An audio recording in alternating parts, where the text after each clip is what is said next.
அது வந்து கண்டிப்பா ஏற்றுக்கொள்ள முடியாது. பிரதானத்துவம் இந்த கூட்டத்துக்கு கூட்டப்பட்டது. ஏன் இவ்வளவு பெரிய ஒரு கன்ஃபியூஷன்? நான் ரொம்ப சிம்பிளான ஒரு கொஸ்டின். அவருக்கு வேற எந்த விதமான ரைட்ஸும் கிடையாது. என்ன வேணா இருக்கட்டும்ங்க. அப்ப அது என்ன வேணா இருக்கட்டும். வணக்கம். நேர்பட பேசு நிகழ்ச்சிக்கு வரவேற்கிறோம். திருச்சியில் லால்குடி சட்டமன்ற தொகுதிக்கு உட்பட்ட லால்குடி தெற்கு, மத்திய மற்றும் வடக்கு ஒன்றியம் சார்பாக நடைபெற்ற திமுக உறுப்பினர்கள், நிர்வாகிகள் கலந்து கொண்ட கூட்டத்தில் பேசின திமுகவுடைய முதன்மை செயலாளர், நகராட்சி நிர்வாகத்துறை அமைச்சர் திரு KN நேரு, எதையும் மனசில் வச்சுக்காம நாம் கடுமையாக வேலை செய்யணும், அப்படித்தான் வேலை செய்ய போகிறோம். இப்போது எப்படி இருக்குது அப்படின்னு சொன்னால், ஒரு பக்கம் சீமான் நம்மளை குறை சொல்கிறாரு, இன்னொரு பக்கம் புதுசாக வந்தவர், வரப்போகிறவர் குறை சொல்கிறாரு. ஒரு பக்கம் பார்த்தீர்கள் என்றால் அதிமுக அடுத்து நாங்கள் தான் அப்படின்னு சொல்கிறாங்க. எவ்வளவோ நன்மைகள் செய்தாலும் பாமகவும் நம்மளை குறை சொல்கிறாங்க. பாஜக ஏற்கனவே எதிரியாக இருக்கிறாங்க. எதிரிகள் அதிகமான காலம். எனவே நாடாளுமன்ற தேர்தலில் இருந்த அமைப்பு சட்டமன்ற தேர்தலில் வருமா அப்படின்னு சொன்னால் நிச்சயமாக அது போன்ற ஒரு சுமூகமான சூழ்நிலை வராது அப்படிங்கிறது தான் எங்களுடைய கருத்து. எல்லாரும் உழைக்கணும். 2026 சட்டமன்ற தேர்தலில் மீண்டும் திமுக தலைவர் திரு ஸ்டாலின் முதல்வராக 2வது முறையாக தொடர்ந்து முதலமைச்சராக பொறுப்பேற்கிற விதமாக கட்சியினர் உழைக்கணும் அப்படின்னு வலியுறுத்தி பேசியிருக்கிறார். இதுதான் இன்றைய நேர்பட பேசுவின் பேசுபொருள். எதிரிகள் அதிகரித்திருப்பதாக எச்சரிக்கும் KN நேரு, 2026 5 முனை போட்டியை எப்படி சமாளிக்க போகிறது திமுக அப்படிங்கிற தலைப்பில் பேசியிருக்கிறோம். மூத்த பத்திரிகையாளர் திரு ஜென்ராம் பங்கேற்றிருக்கிறார். மூத்த பத்திரிகையாளர் திரு மணி இணைந்திருக்கிறார். விடுதலை சிறுத்தைகள் கட்சியிலிருந்து திரு வன்னியரசு பங்கேற்றிருக்கிறார். வழக்கறிஞர் திரு அக்னீஸ்வரன் இணைந்திருக்கிறார். வணக்கம் விருந்தினர்கள் அனைவருக்கும். திரு ஜென்ராம், எதிரிகள் அதிகமான காலம், நாடாளுமன்ற தேர்தலில் இருந்த அமைப்பு 2026 இருக்காது, சுமூகமாக இருக்காது அப்படின்னு திரு நேரு பேசினது கட்சிக்காரங்களுக்கு தான். என்ன செய்தியை சொல்ல வராருன்னு புரிஞ்சுக்கணும். முதல்ல சொல்றது எதிரிகள் அதிகமாக இருக்கிறாங்க அப்படின்னு சொல்றதும் கூட, ஒருவர் தான் புதுசா சேர்றாரு. மீதி எல்லாரும் ஏற்கனவே 2021 சட்டப்பேரவை தேர்தலே இருந்தவங்க தான். இப்போ தனித்தனியாக இருக்கக்கூடியவர்கள் அப்போது சேர்ந்தும் இருந்தார்கள் அப்படிங்கிறதையும் பார்க்கலாம் அதுல. அதனால எதிரிகள் அதிகமாக வர்றாரு அப்படின்னு சொல்றத, எதிரிகள் அதிகமான காலம் அப்படிங்கிறது ஒருவர் வர்றதுக்கு அப்படி சொல்றாரு ஏன் அப்படின்றது எனக்கும் புரியல தான்.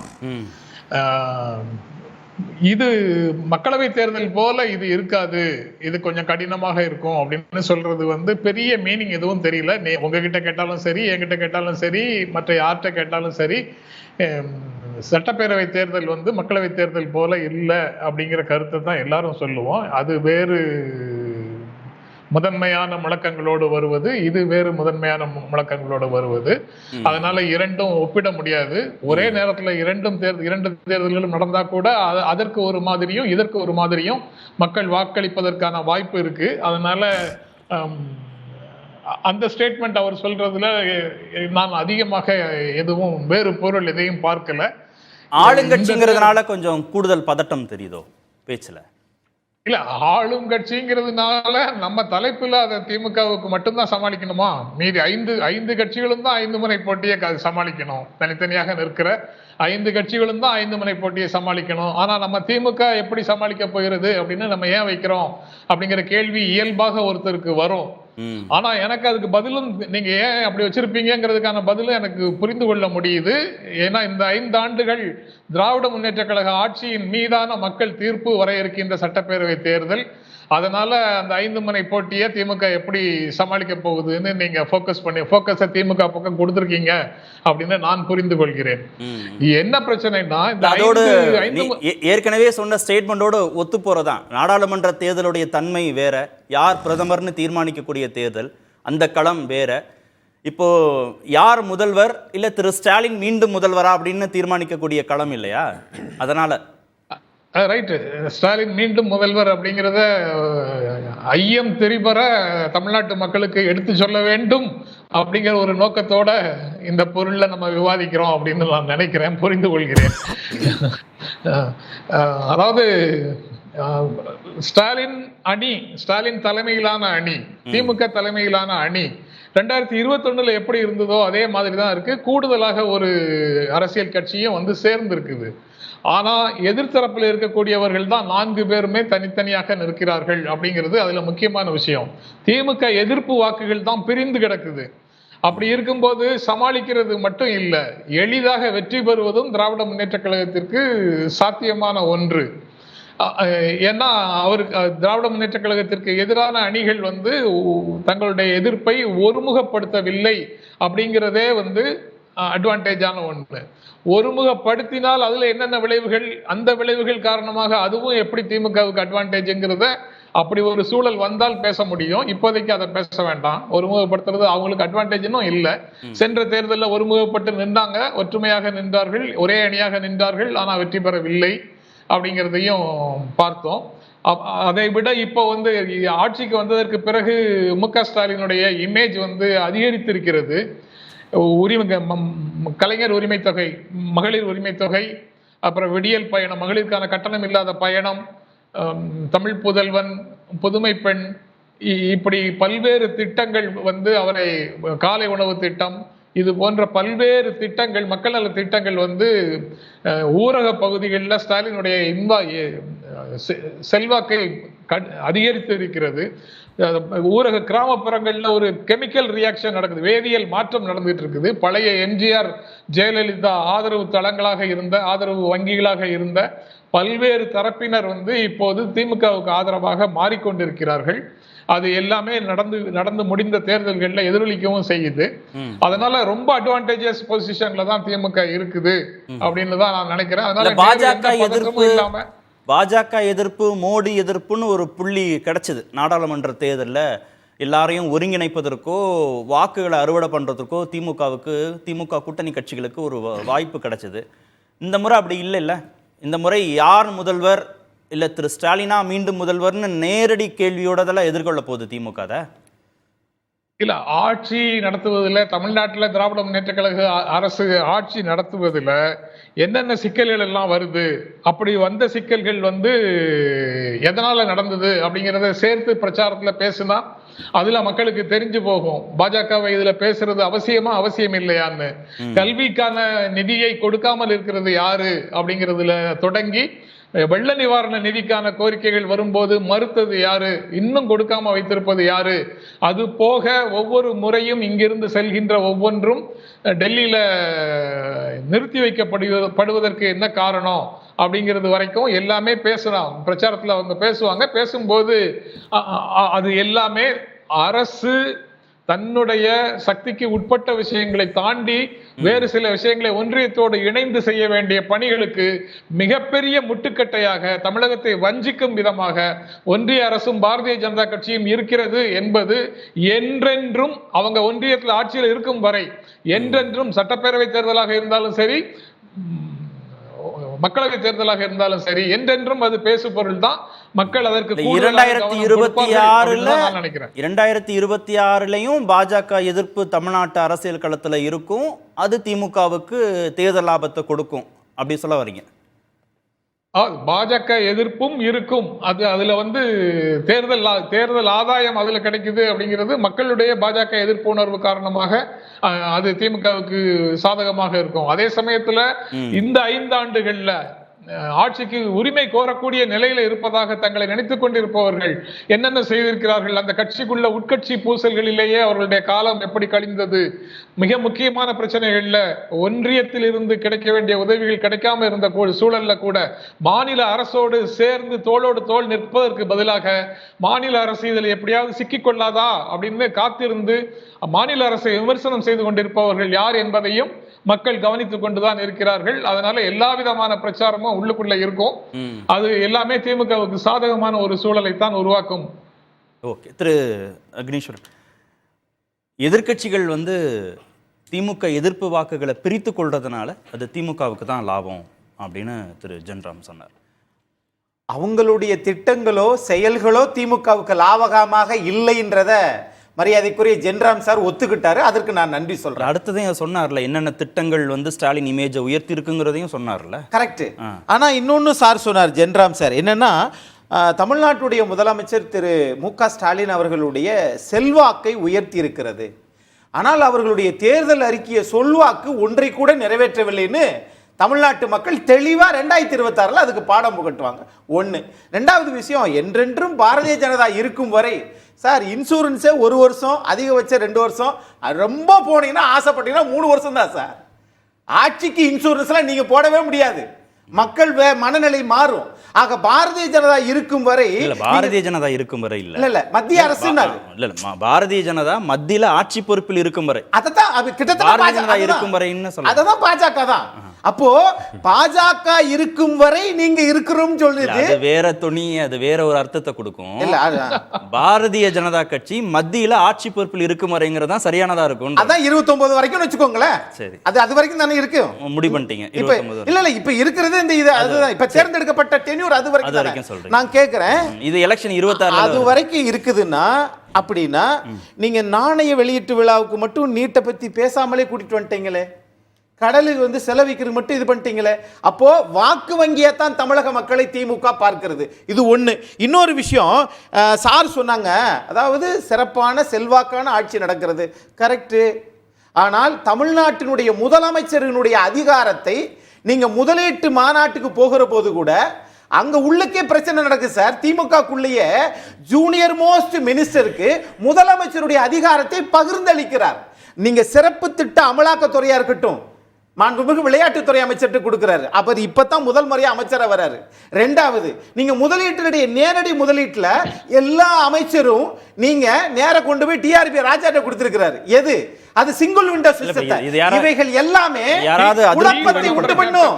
அதனாலதான் கே.என். நேரு அவர்கள் நம்ம இதை சொல்லுவோம் அப்படின்னு சொல்லி இருக்கிறாரு. கட்சிக்குள்ள குழப்பம், என்றைக்காவது உண்மையை பேசுவாங்கன்னு வச்சுக்கோங்களேன். கட்சிக்குள்ள குழப்பம், கூட்டணிக்குள்ள குழப்பம், அதை திமுக எப்படி எதிர்கொள்ள போகுதுன்றது அவங்கள்ட்ட விட்டாச்சுன்னா, அந்த அதிருப்தியை பயன்படுத்திக்கிற இடத்துல எதிர்க்கட்சிகள் இருக்கிறாங்களாங்கிறதான முக்கியமான கேள்வி. உங்களுக்கு அதை லாபம் கொடுக்க போதா, இல்ல வேற யாருக்காவது லாபம் கொடுக்க போதா அந்த அதிருப்தி? நீங்க அந்த அதெல்லாம் இருக்கிறதுனால தான் அண்ணா திமுக இந்த மாதிரி பிரச்சனை இருக்கு, ஒன்று சேரல அப்படின்னு ஒரு போலி பிம்பத்தை கட்டமைச்சுட்டு இருக்கீங்கல்ல, அது சரியா வந்துடக்கூடாதுன்றதுல தெளிவா இருக்கிறாங்க திமுக.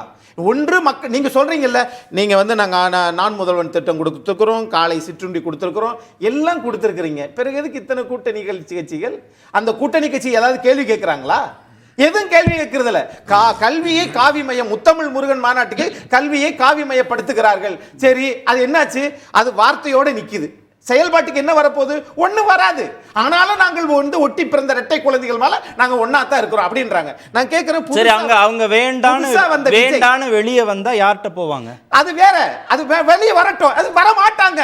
நீங்க அதான் யோசிங்க. நீங்க அவங்களுக்கு திமுக மேல அதிருப்தி இருக்கு, சரி வேண்டான்னு ஒரு முடிவு எடுக்கிறாங்கன்னா திரும்ப போய் இணைஞ்சுக்கிறதுக்கு ஒரு நம்பகமான ஒரு ஆள் வேணும்ல. அப்படி யார் இருக்கா? நீங்க அப்படின்னா நம்பகமான ஆளுன்னு சொன்னா நீங்க நம்பகமான ஆள்னா அவங்களுக்கு, அத கட்சிக்கு, அதான் அந்த இயக்கத்துக்கு, கூட்டணிக்கு, அந்த இயக்கத்துக்கு நீங்க சார் நீங்க அப்படி போகாதீங்க. நீங்க புதிய தலைமுறையில ரொம்ப மக்கள், பல கோடி மக்கள் பாக்குறாங்க, அவங்களுக்கு நம்பகமானவங்களான்னு பார்க்க கூடாது. ஓட்டு போடுற மக்களுக்கு கட்சியை விடுங்க சார். கோட்டு போடுற மக்களுக்கு நம்பகரமா இருந்தீங்களா? நீட்டு விலக்கு கொண்டு வந்துட்டீங்களா? மக்களுக்கு விலைவாசி குறையுதா? இங்க தமிழ்நாட்டுக்குள்ள உங்களுடைய செயல்பாடுகள் என்ன? எதுவுமே இல்ல. நீங்க இத்தனை வெளிநாடு போறீங்களே, 4 முறை பயணம் போயிட்டீங்களே, அதனால என்ன இங்க விலைவாசி எல்லாம் குறைஞ்சிச்சா? ஒண்ணு இல்ல. தேர்தல் கூட்டணி கொள்கை அடிப்படையிலான கூட்டணின்னு அவங்க தொடர்ந்து சொல்லிட்டே இருக்காங்க. அப்ப மத்தவங்க எல்லாம் கொள்கை இல்லாத அரசியல் கட்சிகளா?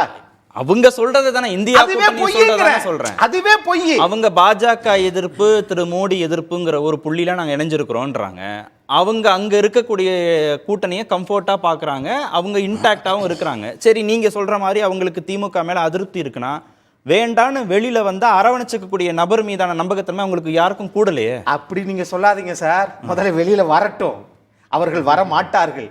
வரவிடா போகாத அளவுக்கு அவர்கள் சொகுசாக அங்க இருக்கிறார்கள், பயணிக்கப்படுகிறார்கள். இதைத்தான் நான் புதிய தலைமையில சொல்ல முடியும். அதுக்கு மேல என்னன்னு சொல்ல மாட்டேன். இப்ப நான் கேட்பது, வேண்டான்னு உங்க பக்கம் வரணும்னா நீங்க நம்பிக்கையா இருந்தாதானே அண்ணி உங்கள்கிட்ட சேருவாரு சார். இன்னும் 17 மாசம் இருக்கு சார். வந்துருவாருன்றீங்க. 17 மாசம் இருக்கு சார். இவங்க கேள்வி கேட்கிறாங்க.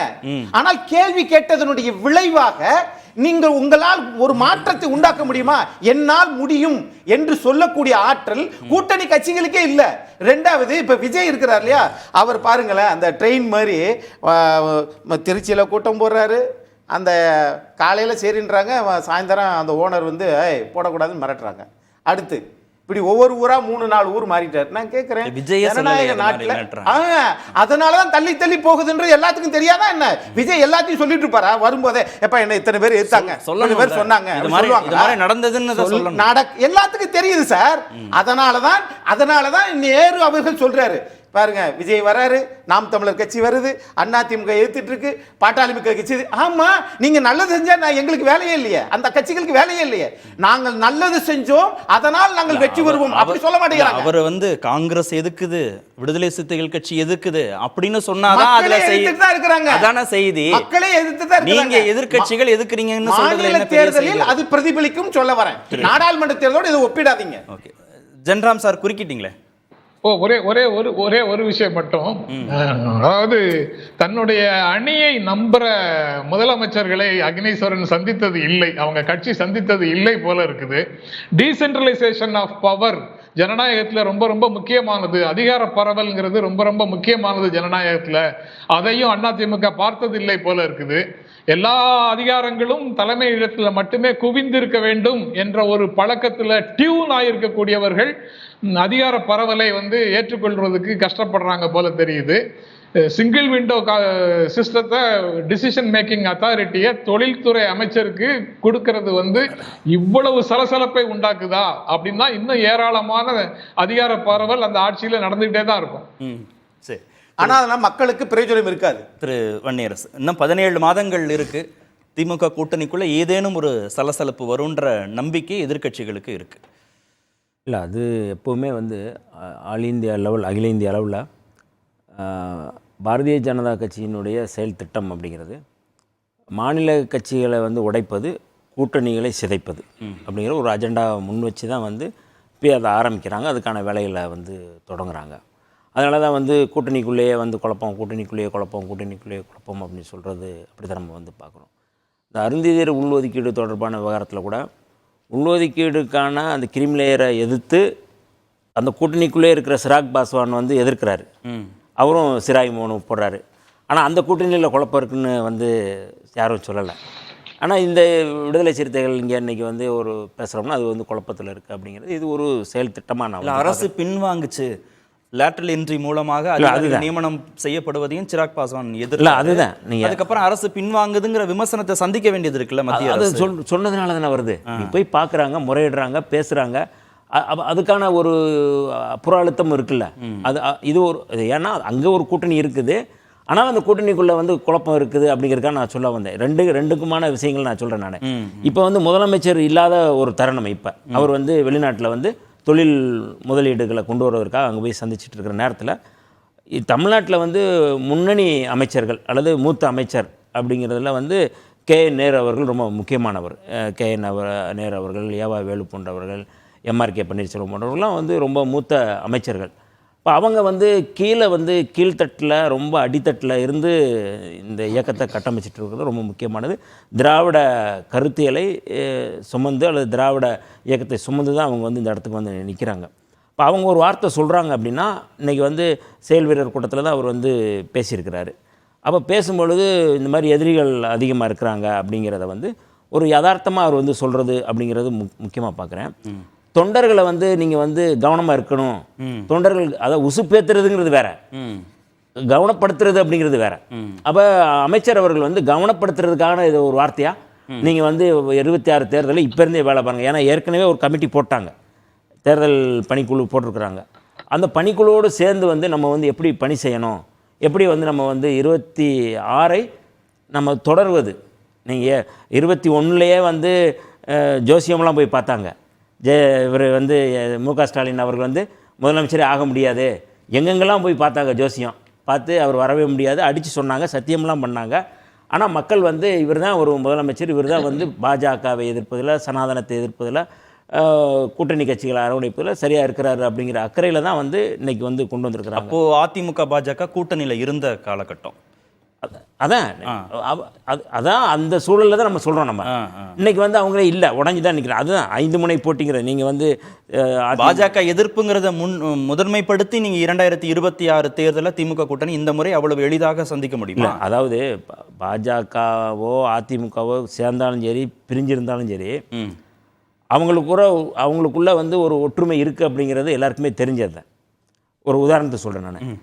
பிரிஞ்சு தான் இருக்கிறாங்க, ஆனால் அவங்களுடைய கொள்கையை அவங்க பேசிட்டு தானே இருக்கிறாங்க. கொந்தளிக்க போறாரு. இல்லை அது ஏங்க ராமர் கோவிலுக்கு ராமர் கோவில் வெளியீட்டு விழாவுக்கு அனுமதி வாங்க. இல்லை இருங்க நான் சொல்லிடுறேன். தேநீர் விழாவுக்கு இவங்க கூப்பிடாத அடுத்த சுற்றுல தான் கொந்தளிக்க போறீங்க.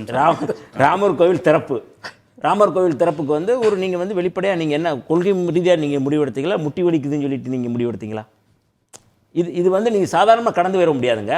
அதிமுகவுக்கும் பாஜகவுக்குமான உள்ளீடான இலை இருக்குல்ல, நீங்கள் வந்து நாங்கள் இல்லை அப்படிங்கிறதே அவங்களுக்குள்ள ஒரு அஜெண்டா தான். நீங்கள் நம்ம பிரிஞ்சிருப்போம் அப்படிங்கிறது அவங்களுடைய செயல் திட்டம். கட்டாயம் வந்து அவங்க வந்து இந்த 26 தேர்தலில் சேர்ந்து அவங்க போட்டியிட போகிறது இல்லை. ஆனாலும் அவருடைய செயல் திட்டம் அதுதான். பாஜகவினுடைய செயல் திட்டத்தின் அடிப்படையில் தான் அதிமுக வந்து தனியாக செயல்படுது அப்படிங்கிறது எங்களுடைய கருத்து. நாங்கள் அதில் ரொம்ப எச்சரிக்கையாக இருக்கோம். ஆதாரமற்றது நீங்கள் ஆதாரமற்றதோ இப்போ இந்த திமுக கூட்டணியில் வந்து இன்றைக்கி வந்து நாங்கள் வந்து வலிமையாக இன்றைக்கி வந்து ஒரு கருத்து சொல்ல முடியுது அப்படின்னா திமுக கூட்டணியில் இருக்கிற ஜனநாயகம் தான். ஒரு ஜனநாயகம் உள்ள ஒரு முதலமைச்சர் இல்லை ஜனநாயகம் உள்ள ஒரு அமைப்பு முறை இருக்குது அப்படிங்கிற அடிப்படையில் நம்ம வந்து அதை வந்து பேசுகிறோம். அப்போ 26 சந்திப்பது அப்படிங்கிறது ரொம்ப முக்கியமானது. 26 தொடர வேண்டும், திமுக அரசு தொடரணும். அப்போ இந்த தொடர்வதற்கு என்னென்ன சிக்கல் இருக்குது அப்படிங்கிறத மாண்புமிகு அமைச்சர் அரசோட நீங்கள் இவ்வளவு முரண்படுறீங்க பல்வேறு விவகாரங்களில் கூட்டணி கட்சிகள், திமுக கூட்டணி கட்சிகள். ஆனாலும் கூட்டணி வச்சிருக்கிறீங்க அப்படின்னு மக்கள் நம்பிக்கை இழந்துட மாட்டீங்களான்னு அவர் கேட்டார். கொள்கை கூட்டணின்னு சொல்லிக்கிட்டு சில முடிவுகளோட முரணும் பட்டுக்கிட்டு நீங்கள் கூட்டணியில இருந்தீங்கன்னா எப்படி வந்து மக்கள் வாக்களிப்பார்கள்? இந்த பிரச்சனைகள் வந்து நீங்கள் ஜாதிய பிரச்சனைகளா, ஏதோ திமுக கூட்டணிக்கு வந்ததுக்கப்புறம் ஜாதிய பிரச்சனை வந்திருக்குன்னு சொல்கிறீங்களா? இல்லை நீங்கள் வந்து வேறு சிக்கல் இருக்கா, அது வந்து திமுக கூட்டணிக்கு வந்ததுக்கப்புறம் அந்த சிக்கல் இருக்கா? காலங்காலமாக இருக்கிற சிக்கலை வந்து நாங்கள் ஃபேஸ் பண்ணுறோம். ஏதோ புதுசாக வந்து இந்த பிரச்சனையை பேசலை. ஏதோ இந்த வேங்கை வயலை சொல்கிறாங்க, திண்ணியத்தில் வந்து 3 பேர் வாயில் வந்து மலத்தை திணிச்சாங்க. யார் வந்து தட்டி கேட்டாங்க, யார் வந்து பேசுனாங்க, சிறுநீரை பாய்ச்சினாங்க, யார் பேசுனாங்க? இது காலங்காலமாக இருக்கிற பிரச்சனையே. அந்த காலங்காலமாக ஒரு சாதிய கட்டமைப்பு, சாதிய சமூகத்தை அழித்தொழிப்புதுங்கிறது வேறு, ஒரு அரசு வந்து செயல்படுத்துறதுங்கிறது வேறு.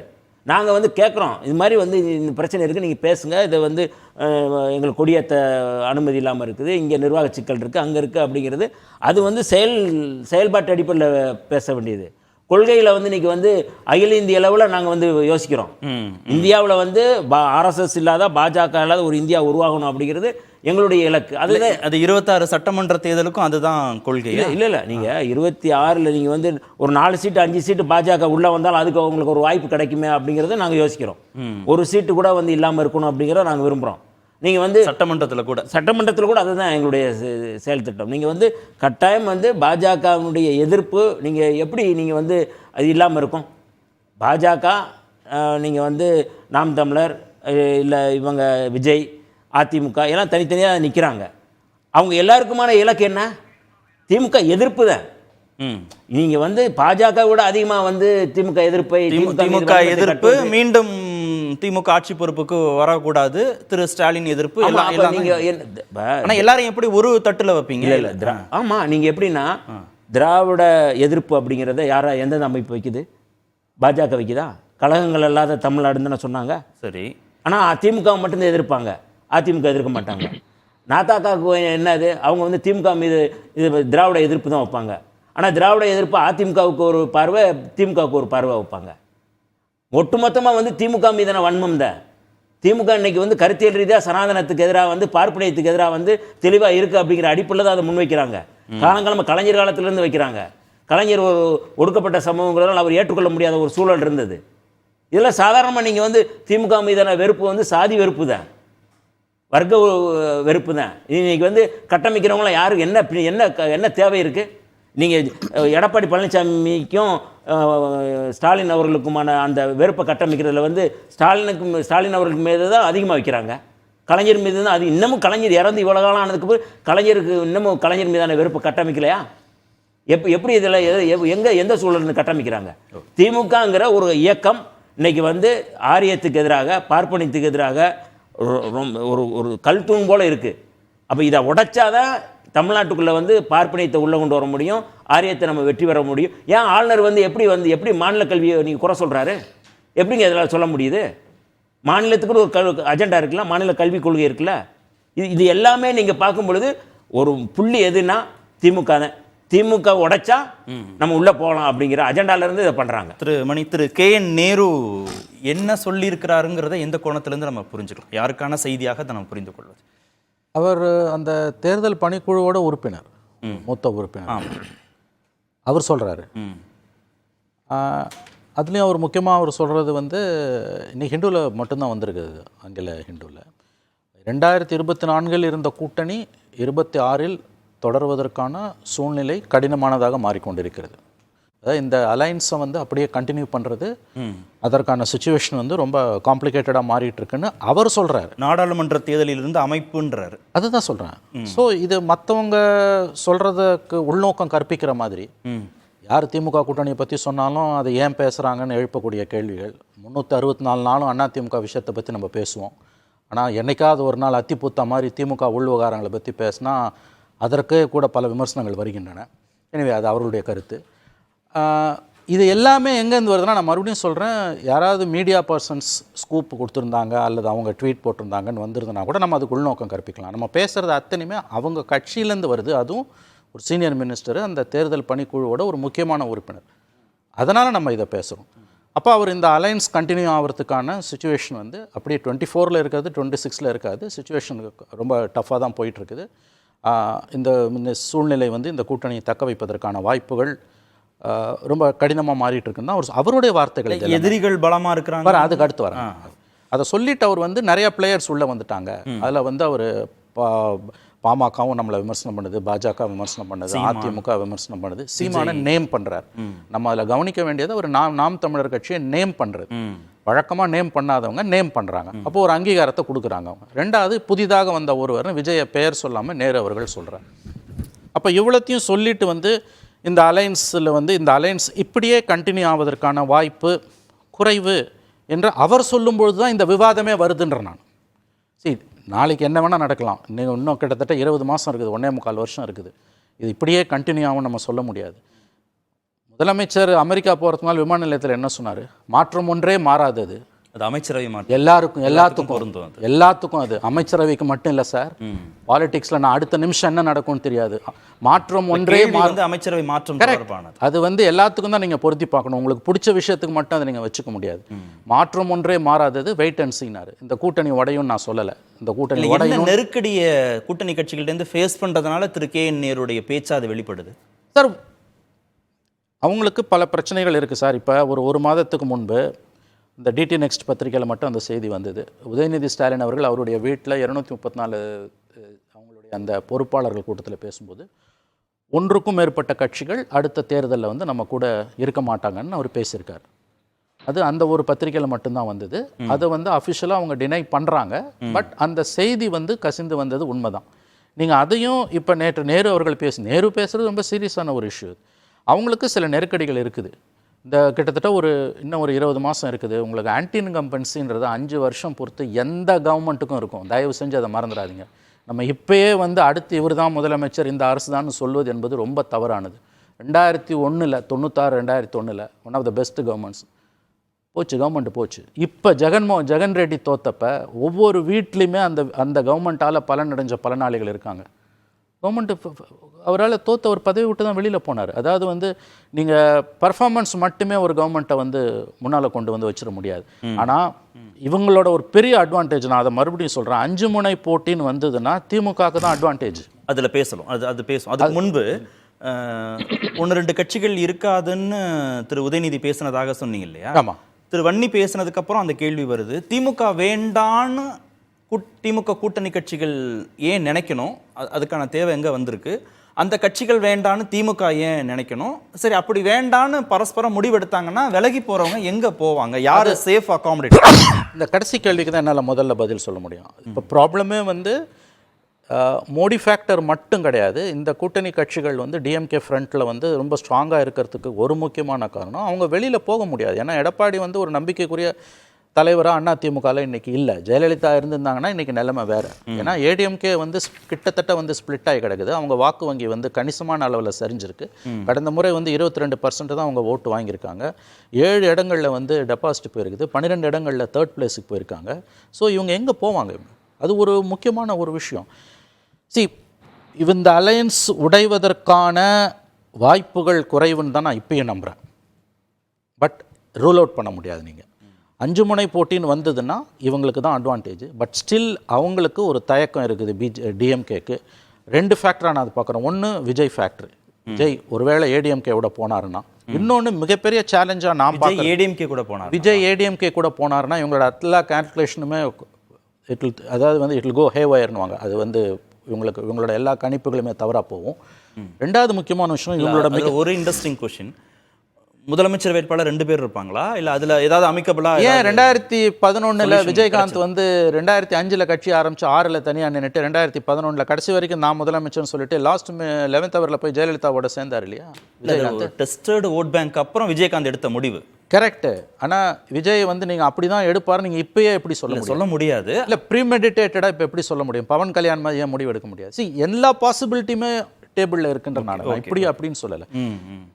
ஃபைனலாக நான் சொல்ல வர விஷயம் என்னென்னா, இவங்களோட பெரிய சேலஞ்சாக, அதுவும் நேரு வாயிலேருந்து இந்த வார்த்தை வந்திருக்குது அப்படின்னும் போது ஐ திங்க் சீனியர்ஸை ஹேண்டில் பண்ணுறது தான் டிஎம்கேவோட மிகப்பெரிய ப்ராப்ளம். திமுகவோட மிகப்பெரிய சேலஞ்ச் 2026 வெளியிலேருந்து வராது, டிஎம்கே சீனியர் உள்ளேருந்து வரும், கட்சிக்குள்ளேருந்து வரும், சீட் அலோகேஷனில் வரும். உதயநிதி ஸ்டாலின் அவர்கள் டெப்டி சிஎம் ஆகி அவர்கிட்ட வந்து இன்னும் அதிகமான அதிகாரங்கள் போகும்பொழுது அங்கே வந்து ஒரு பெராடிகம் ஷிஃப்ட் நடக்குது. அவர் வந்து தனக்கானவர்களை வந்து அவர் நிறைய உள்ளே கொண்டு வரணும்னு விரும்புகிறாரு. அது தப்பு ரைட்டுன்ற ஆர்குமெண்ட் வேறு. இது அரசாங்க மட்டத்திலேயே கட்சி மட்டத்திலையும் அடுத்து சீட் அலோகேஷன்லையும் வரும், எம்எல்ஏ சீட் அலோகேஷன்லையும் அது வரும். நீங்கள் ரஜினிகாந்த் பேசுனதுக்கான ஒரு எதிர்வினையாகவும் தான் நான் நேருவோட பேச்சை பார்க்குறேன். நான் ஒரு சீனியர் ரியாக்ட் பண்ணுறாரு. உங்களுக்கு இவ்வளோ சேலஞ்ச் இருக்குது, 26 வந்து நமக்கு எதிரிகளே கண்ணு கட்டிய தூரம் வரை இல்லைன்னு நீங்கள் சொல்கிறீங்க. ஆனால் வந்து இவ்வளோ பேர் இருக்காங்க, இவ்வளோ நியூ பிளேயர்ஸ் இருக்காங்க, நமக்கு ஆபத்துகள் அதிகமாக இருக்குது, எதிரிகள் அதிகமாக இருக்குதுன்னு அவர் சொல்கிறதும் நிறைய பேசியிருக்காரு நேரு. அப்படி பார்த்தீங்கன்னா அது தலைமை எந்த அளவு ரசிக்கும்னு கூட எனக்கு தெரியல. ஸோ இவங்களோட ப்ராப்ளம் வந்து சீனியர்ஸும் வந்து பார்ட்டிக்குள்ள கட்சிக்காரங்களை உற்சாகப்படுத்த நிறைய வேலை பார்க்க பேசினார். அது அப்படி தான் சார் வழக்கமாக. வன்னி வந்து ஒரு பாலிட்டிஷியன், வன்னி அப்படி தான் பேசுவார். அது மட்டுமே கிடையாது. வெறுமே எலெக்ஷன் எங்கேயோ கிடக்குது, 1.25 வருஷம் இருக்குது எலெக்ஷனுக்கு. இப்பயே நீங்கள் தொண்டர்களை உற்சாகப்படுத்த வேண்டிய அவசியம் கிடையாது. நீங்கள் தொட்ட ஒரு புள்ளி சுருக்கமாக, அந்த 5 முனை போட்டியில் திமுகவுக்கு லாபம்னு நான் ஏற்கனவே நடந்த டிபேட் நான் அதை தான் சொல்கிறேன். திரு ஜென்ராமும் அதை குறிப்பிட்டார்.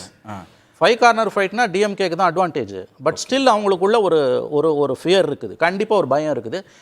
ஜெயிக்கிறது பெருசு இல்லை, எப்படி ஜெயிக்கிறீங்கன்றது முக்கியம். உங்களுக்கு வந்து ஒரு கால்குலேஷன் வந்து இப்போ என்ன கேட்டிங்கன்னா, அடுத்த எலெக்ஷனில் யாருக்கும் மெஜாரிட்டி கிடையாது, it's going to be coalition கவர்மெண்ட்னு ஒரு தியரி இருக்குது. இதெல்லாம் நீங்கள் ஒதுக்கி தள்ளவே முடியாது. ஒன்று மறந்துடாதீங்க, 19, 24 மோடி வேணுமா வேணாமான்னு, 21 எடப்பாடி வேணுமா வேணாமான்னு, 26 வந்து ஸ்டாலின் வேணுமா வேணாமான்னும் பொழுது ஸ்டேட் இஷ்யூஸும் ஆன்டி இன்கம்பன்சி கடுமையாக இருக்கும். ஸ்டாலின் இமேஜ் உயர்ந்திருக்கு திட்டங்களால் அப்படின்னு சொன்னார். எலெக்ஷனில் வந்து அது முடிவு பண்ணப்படும், உங்களுக்கு 26 முடிவு பண்ணப்படாது, சப்ஜெக்டிவான கன்க்ளூஷன் தான். திரு ஜென்ராம், திமுக அரசுடைய திட்டங்களால் முதல்வர் திரு ஸ்டாலினுடைய இமேஜ் உயர்ந்திருக்கு அப்படின்னு நீங்கள் சொன்னீங்க. அப்புறம் பாஜக எதிர்ப்பு, திரு மோடி எதிர்ப்பு அப்படிங்கிறது 26லையும் களத்தில் இருக்கும், அதுவும் பேசப்பட்டது.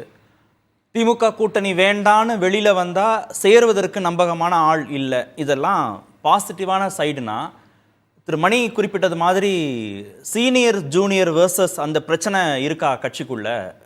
திரு உதயநிதி வந்து ஆட்சி பொறுப்பையோ இல்லை கட்சி பொறுப்பையோ இன்னும் முக்கியமான ரோல் எடுத்து ப்ளே பண்ணும்போது இந்த முரண்பாடுகள் 2026 தேர்தலில் வெளிப்பட வாய்ப்பு இருக்கா? அது ஒரு பெரிய செட்பேக்காக திமுகவுக்கு மாறுமா? 2026 தேர்தலில் அது போன்ற முரண்பாடுகள் திமுகவுக்குள்ள வர வேண்டும் என்று பலர் விரும்புகிறார்கள். அதில் ஒரு பகுதியாகத்தான் நீங்கள் கேட்ட கேள்வியை நான் புரிந்து கொள்கிறேன். ஆனால் நலத்திட்டங்கள் ஸ்டாலினுடைய செல்வாக்கை அதிகரித்திருக்கிறது, அவர் மீண்டும் ஆட்சி அமைப்பார் அப்படின்னு சொல்வது சப்ஜெக்டிவ் அப்படின்னு மணி சொன்னார். அது வந்து என்னோட விருப்பம், நான் சொல்கிறேன், ஓகே அப்படியே இருக்கட்டும். ஆனால் நான் உண்மை நிலையை சொல்கிறேன், அதான் என்னோட விருப்பம்னு சொல்கிறாரு. அவருடைய விருப்பத்தை உண்மை நிலை மாதிரி அவர் சொன்னதெல்லாம் வந்து அப்ஜெக்டிவ் கண்டிஷன்ஸ்லேயே சொல்கிறாரு. இன்கம்பன்சி ஆன்டி இன்கம்பன்சி இருக்கும் அப்படின்னு சொல்றது சப்ஜெக்டிவா இல்லாம என்ன? அவர் சொன்னா அதை வந்து சப்ஜெக்டிவ் இல்ல, அது அப்ஜெக்டிவ் கண்டிஷன் சொல்றாரு. இன்னொருத்தர் சொல்றது மட்டும் சப்ஜெக்டிவ்னு சொல்றாரு. அது எப்படி? சில போதாமைகளை கூட்டணி கட்சிகளே கூட தானே வெளிப்படுத்துறாங்க. மக்கள் போராட்டம் நடத்துறாங்க, ஆசிரியர்கள் போராட்டம் இருக்கு, மருத்துவர்கள் போராட்டம் இருக்கு, அங்கொன்றும் இங்கொன்றுமாக ஓய்வூதியம் தொடர்பான பிரச்சனைகள் இருக்கு. அது எதுவுமே இல்லைன்னு சொல்லிட முடியாது இல்லையா? அந்த அதிருப்திகள் இருக்கதான வெளிப்படையாக போராட்டங்கள் இருக்கு, போராட்டங்களே இல்லாமல் கருத்துக்கள் பகிர்வுகள் இருக்கு. இது எல்லாமே ஒரு அரசு நிர்வாகத்துல எழக்கூடிய சிறு சிறு வேறுபாடுகள், அவ்வளவுதான். திராவிட முன்னேற்ற இன்றைய தேதியில திராவிட முன்னேற்ற கழகத்திற்கு எதிராக அதிருப்தி இருக்குது, எதிர்ப்பு இருக்குது அப்படின்னு சொல்வது எல்லாமே இல்லாத ஒன்றை உருவாக்குவதற்கான ஒரு நேரேட்டிவ் செட் பண்ற பணியில் தங்களுடைய திருப்பணியை செய்பவர்கள் சொல்லக்கூடிய விஷயங்கள் தான் அது. அது போக மாற்றம் ஒன்றே மாறாதது அப்படின்னு முதலமைச்சர் சொன்னது ஒரு குறிப்பிட்ட கேள்விக்கான பதில். அதை தங்களுடைய வசதிக்கு வளைச்சு வேற ஒரு விஷயத்துக்கு பொருத்திட்டு போறது தான் சரியாங்கிற கேள்வி அதுல தான் வருது.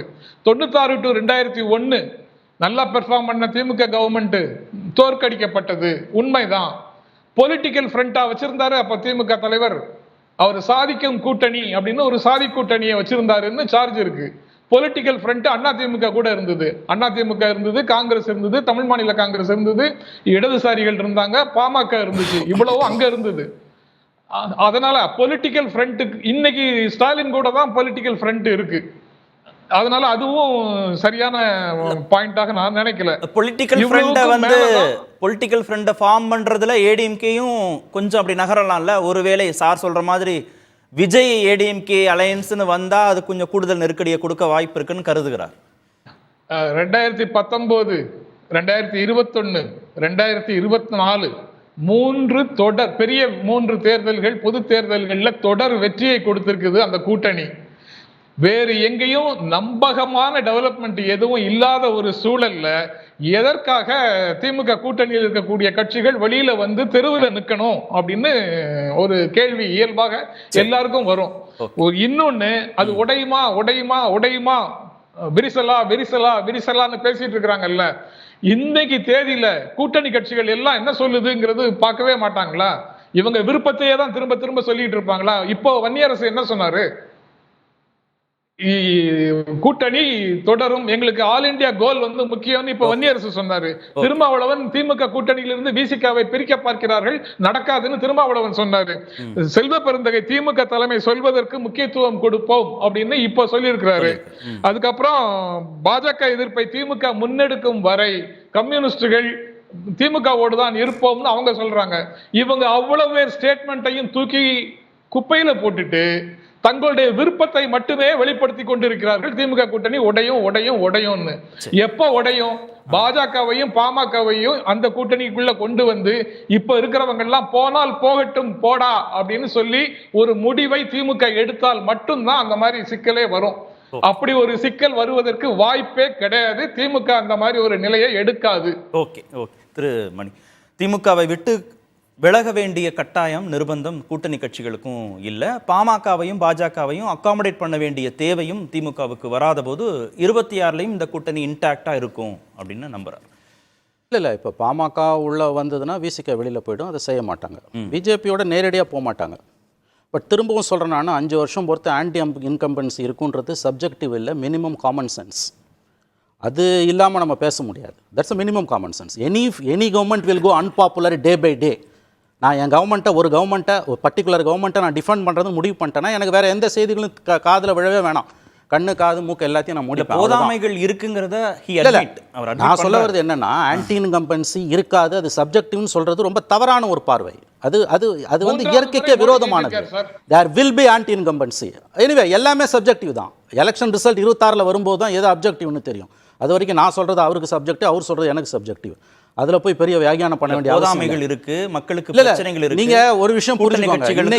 இன்னைக்கு இந்த கவர்மெண்டோட மிகப்பெரிய பலம் ஸ்டாலினே வேண்டான்னு சொல்ற இடத்துக்கு நான் சொன்னேன். அந்த மாதிரி ஸ்டாலின் வேணான்னு மக்கள் சொல்ற லெவலுக்கு வந்துட்டாங்க நான் சொல்லலையே. இந்த கவர்மெண்டோட மிகப்பெரிய பலம் நம்ம ஏற்கனவே ஒரு நிமிஷம் நான் முடிச்சிடுறேன். இந்த கவர்மெண்டோட மிகப்பெரிய பலம் Stalin is the most luckiest chief minister. அவருக்கு அப்போசிஷனே கிடையாது. மீடியா கம்ப்ளீட்லி கோடி மீடியா. என்னால் சொல்ல முடியாது. I am sorry to say this. நீங்கள் அது டெல்லி மீடியா மட்டும் சொல்லாதீங்க. எங்கள் மீடியா ரோலை ப்ளே பண்ணுச்சு, அது தனி டிபேட். ஆகவே நீங்கள் 5 வருஷம் பொறுத்த ஆன்டி இன்கம்பன்சி இருக்காதுன்னு இப்போயே நீங்கள் இன்சூரன்ஸ் கொடுக்குறதுன்றது ஐம் சாரி ரொம்ப அபத்தமான ஒரு சார்ஜ். இன்னொன்று நான் சொல்கிறேன் உங்களுக்கு, இந்த எல்லாத்தையுமே நம்ம எப்போ இருந்து பேசுகிறோம், அதாவது இந்த கூட்டணி உடையணும்னு விரும்புகிறவங்க பேசலாம். விரும்புகிறவங்க பேசல சார், அந்த கட்சி உள்ளே இருக்கவர் சொல்கிறாரு. அந்த கட்சியோட மூத்த தலைவர் எலெக்ஷன் கமிட்டி மெம்பர் சொல்கிறாரு 24 இருந்த கூட்டணி 26 இருக்காதுன்னு அவர் சொல்கிறாரு சார். அதுக்கு என்ன வியாகியானம்? இதற்கே நீங்கள் மற்றவர்கள் மீது பழியை போடுகிறீர்கள்? ஜென்ராம் சார். அவர் இதைத்தான் சொன்னாருன்னு நான் நினைக்கல. இது என்ன சார்? சௌகரியத்துக்காக ரிப்போர்ட்டர் அவர் மறுக்கல. அது ரிப்போர்ட் ஆகி சார் 12 மணி நேரம் ஆகுது, அவர் மறுக்கல. அவர் மறுக்கல சார். ஹிந்துல ரெப்யூட்டட் பேப்பர்ல வந்திருக்கு, அவர் மறுக்கல சார். சார் அது மோடிக்கும் ராகுலுக்குமான தேர்தல், இது நம்ம தேர்தல், அதனால அந்த மாதிரி இருக்காது, இது கொஞ்சம் கடினமாக இருக்கும். அது வேற சார். நேரு அப்படி சொல்லலன்னு நீங்க நம்புறீங்கன்னு சொல்றீங்கல்ல, எங்க சார் அவர் மறுத்தாரு? 12 மணி நேரம் ஆகுது நியூஸ் ரிப்போர்ட் ஆகி. இல்லனா விசிகா காங்கிரஸ் அத சொல்லுங்க, அத சொல்லுங்க. எல்லாரும் இந்த நிமிடம் வரை மறுக்கல. இல்ல அது நான் ஒத்துக்கிறேன். அது அவர் சொல்றது கரெக்ட். அவர் என்ன சொன்னாரு? நேரு அப்படி சொன்னதா நான் நம்பலன்னாரு. நீங்க எதுக்கு சார் நம்பணும்? அவர் மறுக்கல சார். பேப்பர்ல ஹிந்துல ரிப்போர்ட்டட். சார் நாடாளுமன்ற தேர்தலில் இருந்த அமைப்பு சட்டமன்ற தேர்தலில் வருமானு பார்த்தா நிச்சயமாக அது போல சுமூகமான சூழ்நிலை வராதுன்னு அவர் ஒரு ஸ்டேட்மெண்ட்டை சொல்றாரு. அது கூட்டணியிலிருந்து கட்சிகள் வெளியில போகுங்கிறத தான் அவர் சொல்றாருன்னு நீங்க இன்டர்பிரேட் பண்றீங்க. அதற்கான எந்த கந்தக பொடியும் அதுக்குள்ள இல்லைன்னு நான் சொல்றேன். அவ்வளவுதான். சரி அக்னீஸ்வரன், திமுக கூட்டணியில முரண்பாடு எங்கேயோ அங்கே கசப்பு, ஆனால் வெளியே வந்தால் நம்பகமான தலைவராக திரு இபிஎஸ் இல்லை அப்படின்றதையும் திரு மணி குறிப்பிட்டார். அது ஒவ்வொரு உங்களுடைய பார்வைகள் இருக்கும். ஆனால் திமுக பல கூட்டணிகள் வச்சிருந்தாலும் 10% வாக்குகளை இப்போ குறைச்சி எடுத்திருக்கிறாங்க. அதுவும் ஒரு கேள்விக்கு உள்ளாக்கப்படுகிறது. மக்கள் நீதி மையத்தையும் சேர்த்து திமுக 6.5%, மக்கள் நீதி மையம் 3.7% நாடாளுமன்ற தேர்தலில். அதனால் அந்த 10% குறைஞ்சிருக்குது. இது ஒன்று.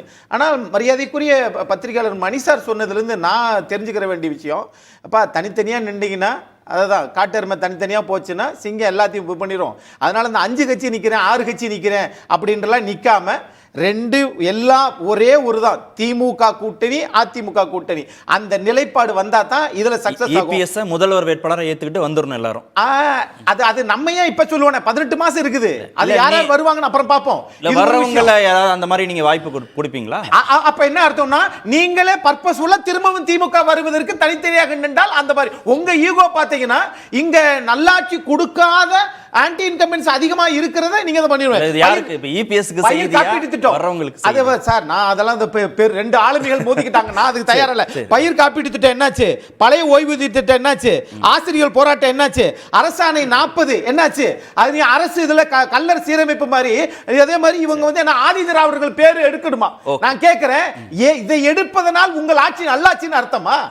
சரி, ஆன்டி இன்குமன்சி இல்லைன்னு தேர்தலை சந்திச்சிட முடியுமா 26லன்னு திரு மணியும் குறிப்பிட்டார்.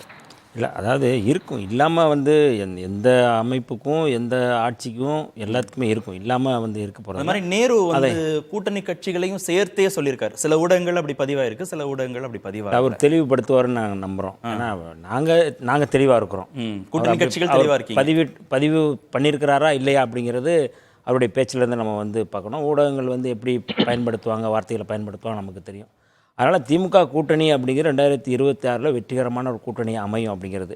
இப்போ மரியாதைக்குரிய அவர் மணி அவர்கள் ஊடகவியலாளர், அவர் மூத்த ஊடகவியலாளர். அவர் சீனியர் ஜூனியரை அது அவர் உள்ளே அது ட்விஸ்ட் பண்ணுறாருன்னு நான் பார்க்குறேன். நான் கட்சிக்குள்ளேயே அப்படி இருக்குது அப்படின்னு. ஏன்னா என்னையே பொலிட்டிஷியன் சொல்கிறாரு. பொலிட்டிஷியனே இயக்கக்கூடியவர்கள் ஊடகவியலாளர்கள் அப்படிங்கிறது எல்லாருக்குமே தெரிஞ்சது. நான் குறைச்சி என்ன லாபம் இருக்கு அப்படி? இல்லை அது லாபம் நஷ்டம் இல்லை, கருத்தை சொல்கிறது. நான் லாபகரமான ஒரு செய்திக்காக நான் சொல்லலை. பொதுவாக ஒரு பார்ட்டிக்கான 3 முக்கியமான செய்தி பார்க்குறேன். ஒன்று பொருளாதார உழைப்பு, 2வது அறிவு உழைப்பு, 3வது உடல் உழைப்பு. இந்த அனுபவங்களோடு சேர்ந்த ஒரு இது இருந்தால் தான் அந்த பார்ட்டி கட்டமைப்பு சரியாக இருக்கும். வெறும் உடல் உழைப்பு உள்ளவங்களை மட்டும் பண்ண முடியாது, இல்லை வெறும் அறிவு சார்ந்தவங்க மட்டும் இருக்க முடியாது, வெறும் பொருளாதாரம் இருக்கிறவங்க மட்டும் இருக்க முடியாது. அப்போ இந்த 3ம் சேர்ந்த ஒரு அனுபவவாதிகளும் ஜூனியரும் சேர்ந்து இருக்கும். அப்போ எல்லாருக்குமே தெரியும் அந்தந்த விகிதாச்சார அடிப்படையில் அவங்களுக்கான வாய்ப்புகளை உருவாக்குவாங்க. இப்போ நான் ரொம்ப முக்கியம் என்னென்னா, திமுக மீது தொடர்ச்சியாக வெறுப்பை கட்டமைக்கிறது அப்படிங்கிறது ஒரு உத்தி. 10,000 பேர் கொண்ட சமூகத்தில் இருக்கிறவங்க எப்படிப்பா முதலமைச்சர் ஆவாங்க அப்படிங்கிறத மருத்துவர் ராமதாஸ் கேட்ட கேள்வியை அடுத்து நாதாக்கா சீமானும் அதை கேட்குறாரு. தெலுங்கு எதிர்ப்பு முன்வைக்கிறது, அவரை தெலுங்கரை கட்டமைக்கிறது. இது எல்லாமே இல்லை இது எல்லாமே ஒரு ஜனநாயகத்துக்கு எதிரானது. மக்கள் ஆட்சி தத்துவத்துக்கு யார் வந்து வாக்களிக்கிறாங்க அப்படிங்கிறது ரொம்ப அவங்க தான் முடிவு முக்கியம். பண்ண அப்போ சரியா மிக சிறப்பாக இந்த ஆட்சி தொடருது, இது தொடரும் அப்படிங்கிறது எந்த மாற்று கருத்து. நன்றி. நிகழ்ச்சியில் பங்கேற்ற அனைத்து விருந்துகளுக்கும் நேர்பட பேச நிறைவு. பிரகாணத்திலே இந்த கூட்டத்தில் கூட்டப்பட்டது.